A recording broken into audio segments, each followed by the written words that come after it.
The following is a retelling of the events that led up to the German invasion of Norway in the spring of 1940.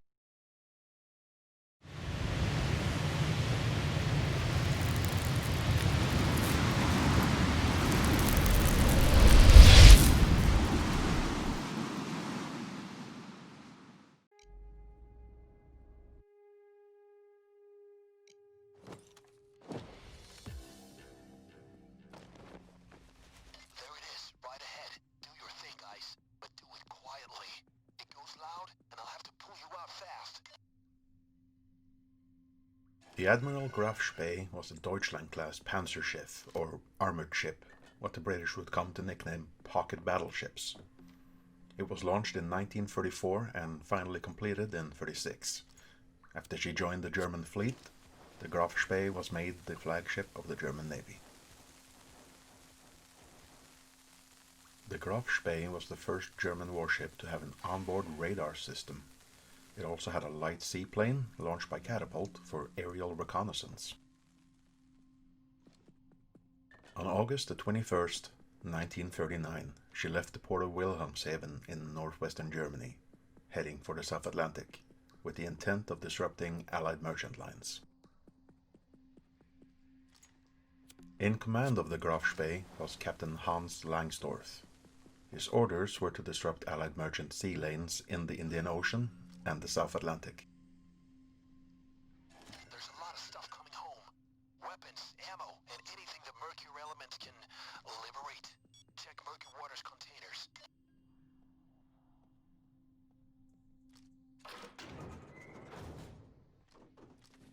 Used in ours. Hard to trace. Perfect.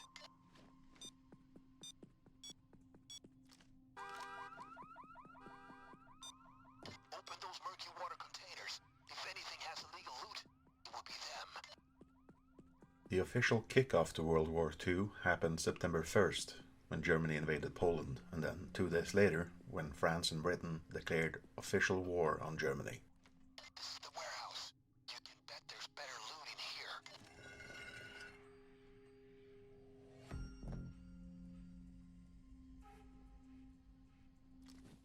This coke won't be funding any more terrorism.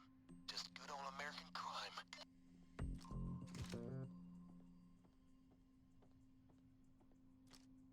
Rifles, pistols, and bullets. This will make Gage happy.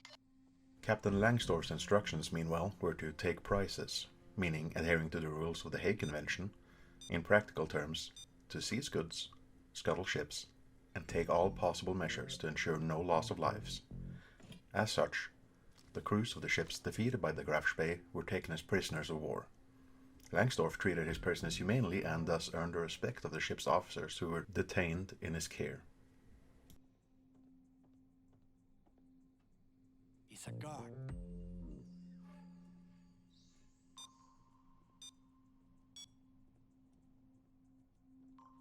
Supporting the heavy cruiser was the resupply ship Altmark, a retrofitted oil tanker. The Altmark would also act as a floating holding facility for the majority of captured merchant seamen. Watch out, there's a guard. On September 1st, during a rendezvous with the Admiral Graf Spee, not far from the Canary Islands, the Altmark was also outfitted with 2 anti-aircraft guns from the heavy cruiser. Of course, the British Royal Navy wasn't having it. They assembled no less than 8 separate forces in cooperation with the French to hunt down the Admiral Graf Spee. He's a guard.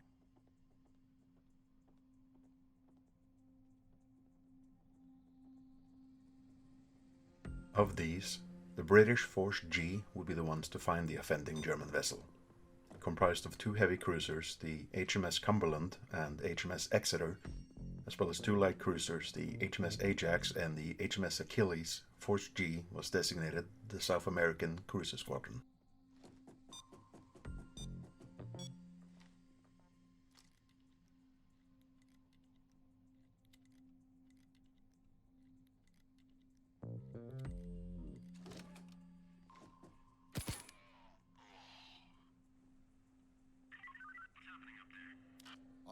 Yeah, listen, there's some guy here. You know, never mind. It was nothing.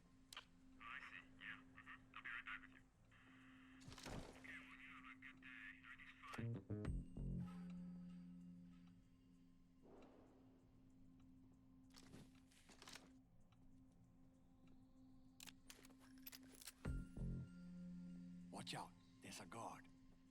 The ships were commanded by Commodore Henry Harwood aboard the HMS Ajax.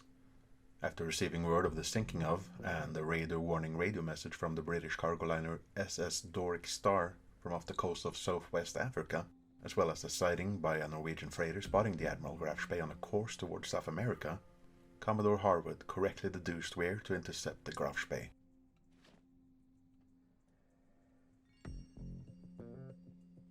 At this time, the HMS Cumberland was being refitted at port in the Falkland Islands. The Exeter, Ajax, and Achilles would be the ones to sight the Graf Spee and engage her. Thus began the Battle of the River Plate. Guard.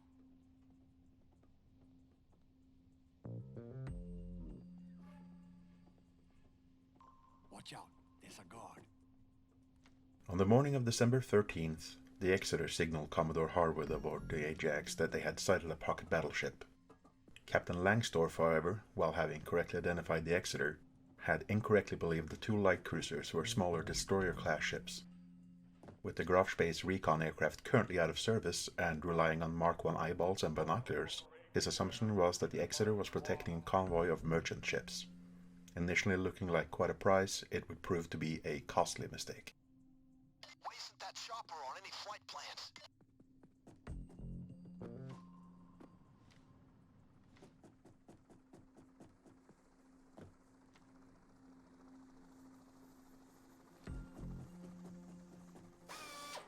Anything could be on that server. Maybe the president's email address. The Battle of the River Plate had the distinction of being the first naval battle of the Second World War. The name River Plate is derived from the Rio de la Plata, meaning literally the Silver River. It runs out into the South Atlantic Ocean from Uruguay, and it is the widest river in the world.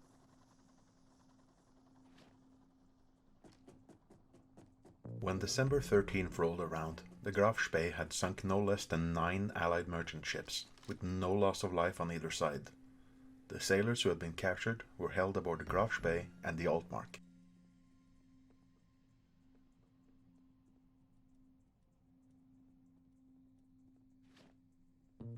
The vault needs 2 cards, entered almost simultaneously. You can bet there's something particularly tasty in there.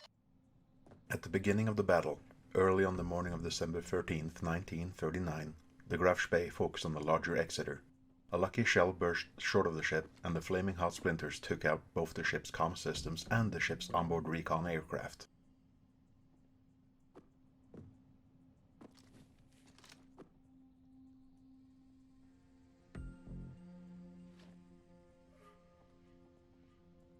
It's a guard. Careful, there's a guard. It also caused heavy casualties among the torpedo crew and took out some of the ship's searchlights. Not long after, another shell hit one of the 3 gun turrets, crippling it, taking 2 major guns out of commission. The bridge was riddled with shrapnel, which took out nearly all the bridge personnel with the exception of Captain Bell and 2 others. With communications out, all ship movement for the remainder of the battle had to be delivered via messenger from the bridge to the aft of the ship.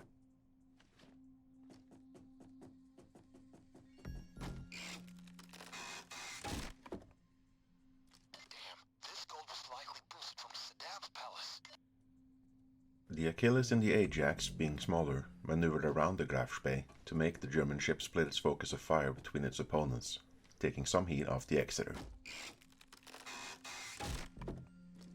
That was last seen in the Iraqi National Gallery. These guys are shameless. The Exeter still took 2 more shells directly, one taking out another gun turret and leaving her with only 1 operational turret to fire back with, and another shell entering the hull and starting more fires. At this point, the Exeter had received a massive pounding, taken heavy casualties, she was flooding, on fire, comms were out, and steering was done by having people run messages between the bridge and the aft con room. She was also listing heavily, that's nautically inclined for those not nautically inclined. And yet, There's only one place I can sell that. Marrakesh. And yet it would be the Exeter who scored a critical hit against the Admiral Graf Spee, hitting home with an 8-inch shell that exploded below decks and took out the Graf Spee's raw fuel processing system, leaving the ship with only 16 hours of running time, putting the clock on Captain Langsdorff to find port and initiate repairs ASAP. After an hour of being under fire, the situation aboard the Graf Spee was critical. They lost 2/3 of their anti-aircraft guns, a secondary turret, and had no way to make use of their fuel reserves. There were no German-friendly ports within reach, and the only port of call was the neutral city of Montevideo. The Exeter's remaining turret short-circuited due to seawater splashing in and hitting exposed wiring, finally taking away the largest British ship's last firing capabilities and forcing Captain Bell to break away from the action.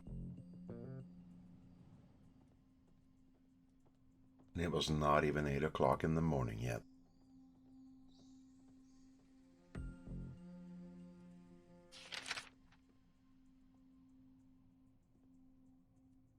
The rest of the day was spent performing a fighting retreat, the Graf Spee limping its way towards Montevideo, being hunted by the Achilles and the Ajax. Whenever one of the smaller ships would come too close into range with the larger German ship, the Graf Spee would turn and fire, forcing them to keep their distance. Keep others clear of the drill. They don't even need line of sight. They'll get suspicious just from the noise. At one point, the German ship passed a British merchant ship, the SS Shakespeare, and attempted to threaten it into submission, trying to make the crew disembark into their lifeboats and radio the British pursuers to pick them up.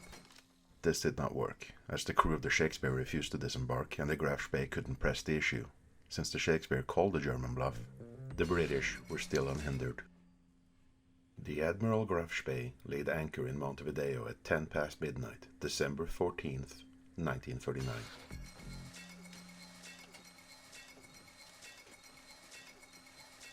Meanwhile, only a few hours after the Graf Spee had dropped anchor in Berlin on December 14th, a man named Vidkun Quisling met with Adolf Hitler to discuss what he believed was the future of Norway.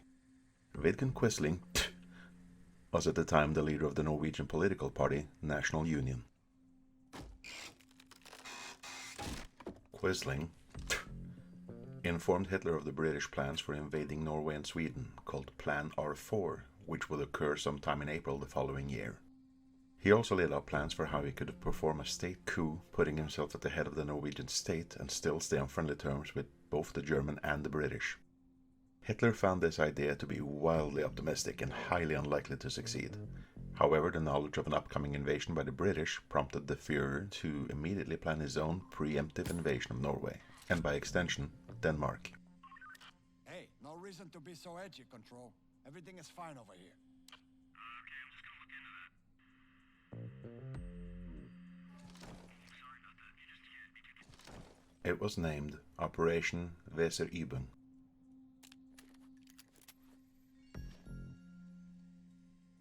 Back in South America, Captain Hans Langsdorff was tricked into believing a larger, superior British force was awaiting him at sea, and since neutrality laws only gave him 72 hours in the port of Montevideo, he saw no other recourse than to follow orders and prevent his ship from being seized by the British. Got a body bag case here. On the evening of December 18th, 1939, the Admiral Graf Spee was scuttled outside Montevideo in full view of a crowd of some 20,000 people. The wreck would burn for 2 days. It's a guard. On December 20th, Captain Langsdorff committed suicide in a Buenos Aires hotel room.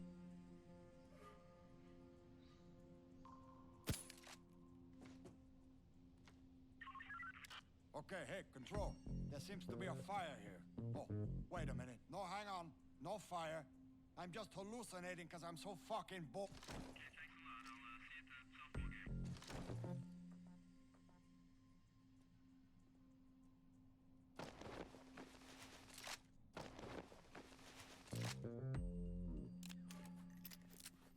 But what of the Altmark, that trusty little oil tanker that followed the Graf Spee around? Well now. The captain of the Altmark, Heinrich Dow, attempted to return to Germany from the South Atlantic. For those who don't know, Germany's actual coastline is relatively small, only 2,399 kilometers, or 1,484 miles in freedom units, and is located on the very northern end of the country, with Denmark blocking half the coastline into the Kattegat Strait between it and Sweden.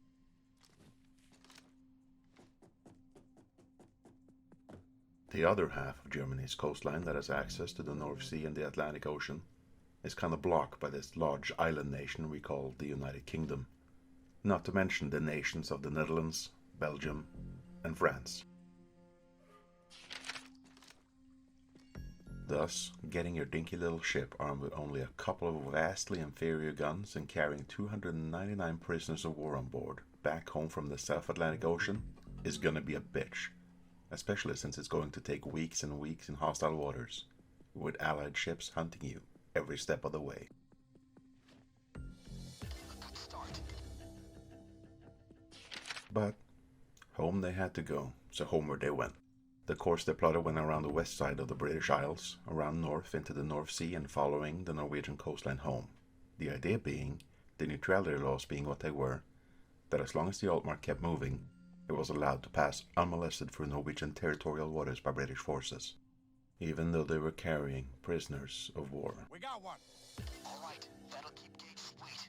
You guys can cast this out now, or stay for war. According to the Hague Convention, the neutrality of a sovereign power is not affected by the mere passage through its territorial waters by warships or ships carrying prizes belonging to their belligerents. This meant that by international law, the Altmark was within its rights to pursue this path homeward, even though the actual journey was more treacherous, the waters more dangerous. It should pose no threat of attack by the British. It also meant Norway would not endanger its neutrality in the war by letting them pass. Or so they thought. We got one.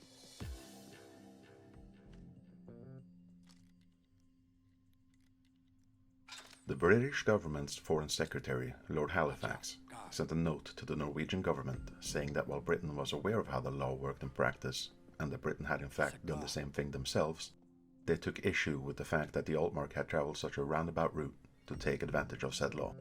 The British had effectively decided they had the right to break international law because the Germans abused international law.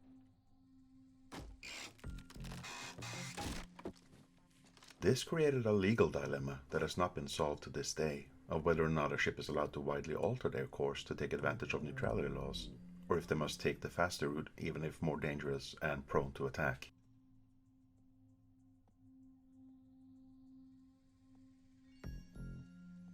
In any case, the British had men held prisoner aboard a German tanker ship and said, to hell with it, and by doing so, instigated what is known to this day as the Altmark Incident. One.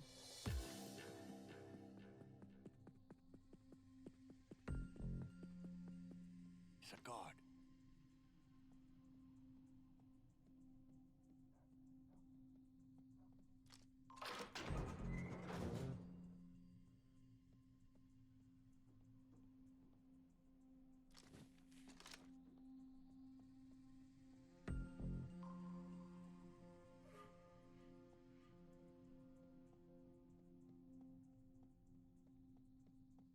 One. At the behest of the British, the Altmark was boarded and investigated 3 times by Norwegian forces during February 15, 1940. In all 3 instances, the Norwegians took the Germans' word that they were conducting commercial business and did not check the hold where hundreds of British sailors were held captive. In each case, they were allowed to continue. Following the 3rd search, the German ship was escorted south on their way by 2 Norwegian torpedo boats, the Skarv and the Kjell, as well as the guard boat Fireren.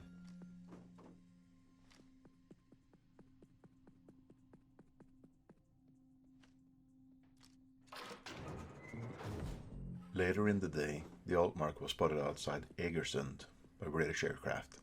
This led to the HMS Cossack intercepting the Altmark and chasing her into the Jøssing Fjord.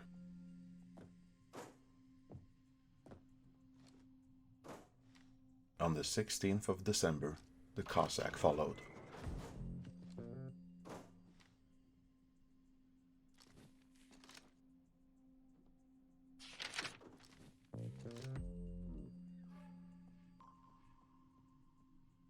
At first, the Norwegian escort aimed their torpedoes at the British ship. Captain Philip Wien of the Cossack radioed for instructions, which came back directly from Winston Churchill.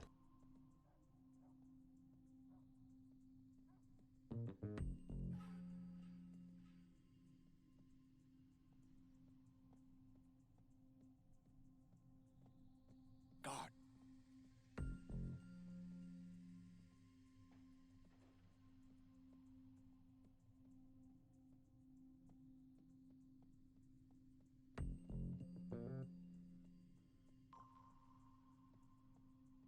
Watch out. There's a guard. It's a guard.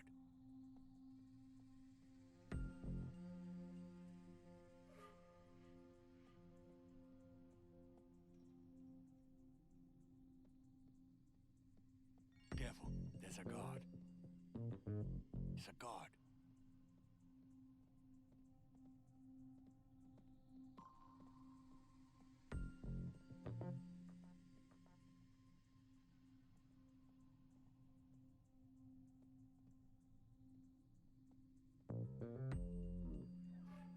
Watch out. Guard. The instructions were as follows.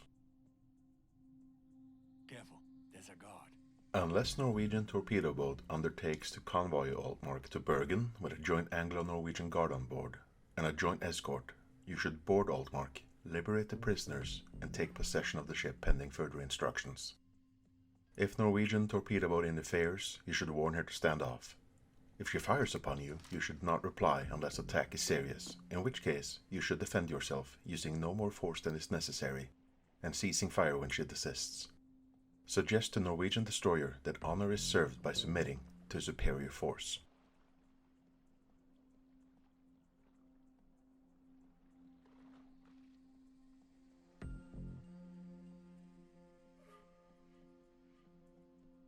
The Norwegians declined to take part in a joint escort to Bergen, stating they had found nothing during the free searches the previous day. Captain Wien then announced his intentions to the Norwegians of boarding the Altmark and invited the Norwegians to take part. Again, the Norwegians declined.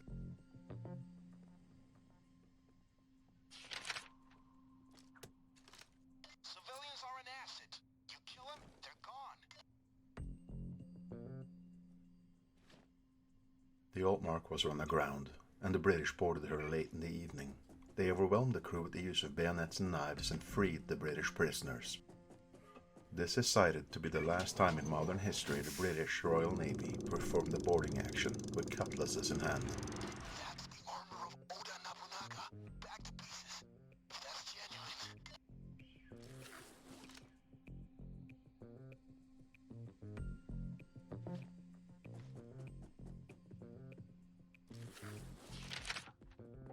The HMS Cossack exited the Jøssing Fjord just past midnight on December 17th. However, from a legal standpoint, Hitler had just been given his excuse to invade Norway, and on February the 19th, he ordered intensified planning on the northward invasion. We got one. We got in and out nice and